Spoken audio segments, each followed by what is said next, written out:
اگر آپ حج اور عمرہ کا ثواب کمانا چاہتے ہیں تو آپ کو کچھ اعمال کرنے پڑیں گے۔ اگر اللہ نے مال اور دولت سے نہیں نوازا ہے، کوئی حرج کی بات نہیں ہے، آپ چھوٹے چھوٹے اعمال کر کے حج اور عمرہ کے برابر ثواب کما سکتے ہیں۔ اللہ اکبر۔ سب سے پہلا عمل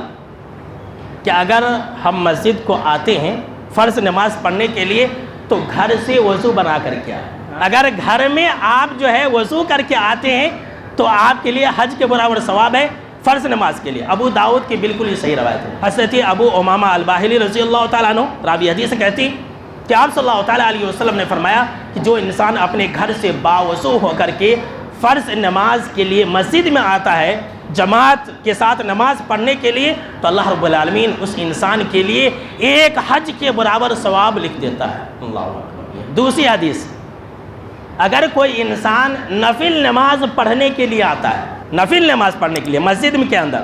کوئی بھی نفل نماز، تو اس پر عمرے کا ثواب ملتا ہے۔ ابو داؤد ہی کی روایت ہے، آپ صلی اللہ تعالیٰ علیہ وسلم نے فرمایا کہ اگر کوئی انسان اپنے گھر سے مسجد آیا صرف اور صرف اس نیت سے کہ میں جا کر کے نفل نماز پڑھوں گا، 2 رکعت نماز پڑھوں گا، تو آپ صلی اللہ تعالیٰ علیہ وسلم نے فرمایا ایسے انسان کے لیے ایک مکمل عمرہ کے برابر ثواب لکھ دیا جاتا ہے۔ اور صحیح الجامع کی بالکل ہی صحیح روایت ہے، آپ صلی اللہ تعالیٰ علیہ وسلم نے فرمایا کہ جو انسان مسجد آتا ہے جماعت کے ساتھ فرض نماز پڑھنے کے لیے، اس حدیث کے اندر وضو کرنے کا ذکر نہیں، ایسی تو آپ صلی اللہ تعالیٰ علیہ وسلم نے فرمایا کہ جو انسان مسجد جماعت کے ساتھ نماز پڑھنے کے لیے آتا ہے تو اللہ رب العالمین اس کے لیے مکمل حج کے برابر ثواب لکھ دیتا ہے۔ اللہ اکبر۔ ایک تیسری حدیث سن لیجیے، اور اگر آپ حج اور عمرے کا ثواب پانا چاہتے ہیں ایک ہی ساتھ تو یہ عمل کیجیے۔ کریں گے کہ نہیں کریں گے؟ آج سے کریں گے انشاءاللہ۔ حضرت انس بن مالک رضی اللہ تعالیٰ عنہ راوی حدیث سے کہتے ہیں کہ آپ صلی اللہ تعالیٰ علیہ وسلم نے فرمایا کہ جس انسان نے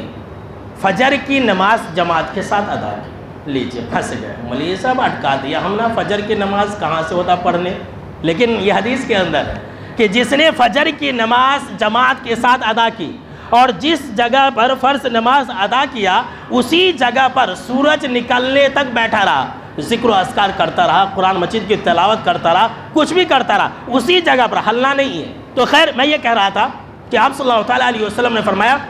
یہ فجر کی نماز جماعت کے ساتھ ادا کیا، اسی جگہ پر بیٹھا رہا، ذکر و اذکار کرتا رہا یہاں تک کہ سورج اچھی طرح سے نکل گیا 15-20 منٹ کے بعد، اور پھر وہ انسان چاشت کی نماز ادا کر کے نکلا، 2 رکعت کم سے کم، 2 رکعت 4 رکعت 6 رکعت 8 رکعت کم سے کم 2 رکعت،